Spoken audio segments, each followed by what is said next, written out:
So I'm Stephanie Sir. I'm an integrative veterinarian. I've been practicing for just a little bit over 20 years. I practiced in California for a while, and then I've moved here to Oregon about 3.5 years ago. And most of my career, I've been integrative, so interested in acupuncture, where I became certified. I do homeopathy and nutrition and Chinese medicine, and really try to create the healthiest pets that we can have, as few pharmaceuticals, but when they're necessary, they're necessary. And that's kind of been my approach. Like, let's see how healthy we can be and try to be responsible for ourselves and our own pets. So I try to teach my clients how to take care of their animals so that they don't have to rely on me all the time. Because as you know, doctor in Latin means teacher. And so Yes. I really take that seriously. And I don't want you to have to, for me to keep secrets so that you just have to keep coming back to me. I really want to share all that information. And that's sort of my perspective when it comes to children's health defense and being active in politics as well. I want to teach everybody what I so painstakingly learned over the years so that we can all be confident and effective activists for the things that are important to us. And it may not be the same things that are important to me, and that's okay. We have to have people working in all sects of what's important so we can have a great community. So thank you again for having me. Yeah. I remember meeting you at the Children's Health Defense event in Ashland, Oregon. You guys invited me to speak, and I met with you down in the green room, and I was like, "Oh my gosh, she gets it. She's a veterinarian." And I have to say that the last 4 years, it's been my friends who are veterinarians that really were probably the most agreeable with what my stance was on things, because they were like, "What are the humans doing?" Right. We understand how these things work, and yet what are the humans doing? And it's been really interesting. Anyway, you and I got along really well, and then you guys invited me onto the board, which I'm so honored to be a part of. And something I do not understand is how any of the politics works. And last year we had a bunch of bills come forth, and then I realized later you had written them and you had put them into play, and I had no idea Mhm. that this was even an option. Like, I didn't know people could do that. I mean, I quite literally, most of the things you do, I didn't know were possible. I have no idea how to do. I fully admit complete ignorance when it comes to politics. It was something I, unfortunately, like a lot of Americans, ignored completely during the past many years, and to the point of barely getting through civics class and not paying. And I don't even think they have civics class anymore. But Probably not. it really hit me in 2020. I thought, damn, of all things, I wish right now I was a constitutional lawyer. I Mhm. mean, that would have been a preferred angle to have during the past few years. And so as things have, I feel like things have really escalated on the timeline, meaning the craziness that has ensued has just ramped up. And it's almost, we got thrust into what we got thrust into in 2020. And around here in Oregon, you and I know it was craziness.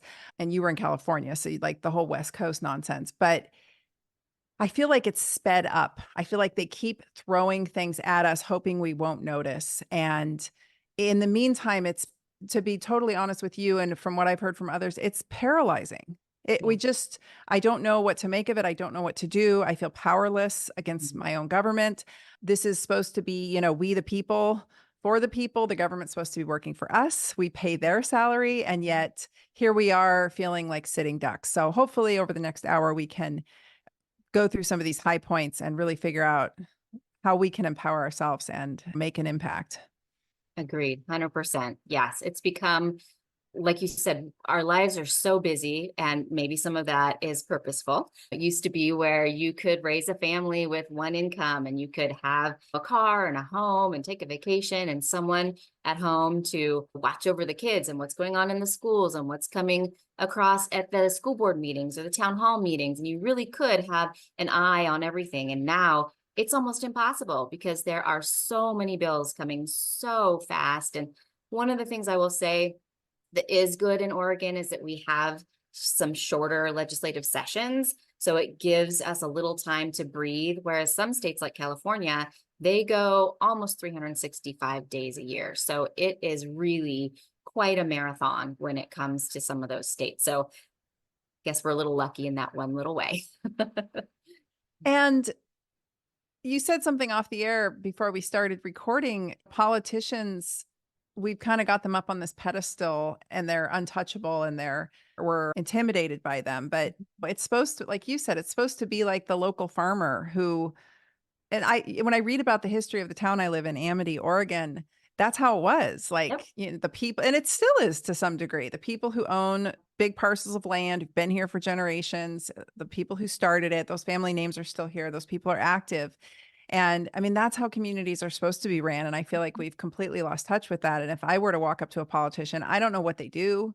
I don't know what to say to them. I don't know how to, like, do I go take them to lunch? You know? Yeah, so you're right. It's supposed to be someone from the community that and has been a part of the community and is someone that you feel like is approachable. And it's become this like, oh, they're a senator or oh, they're a representative and I can't talk to them and they are so, untouchable. And really, it's not supposed to be that way. So a lot of them are still, at least in Oregon, they do have another job. Their main source of income is something else. So that's still true here. Places like California and New York, it's not necessarily true at all. They are full-time legislators, and that's definitely true when it comes to federal legislators. They have no other job than to be your congressperson, which I think is unfortunate because it does set them up to be untouchable and to feel out of touch with the community because they spend so little time there.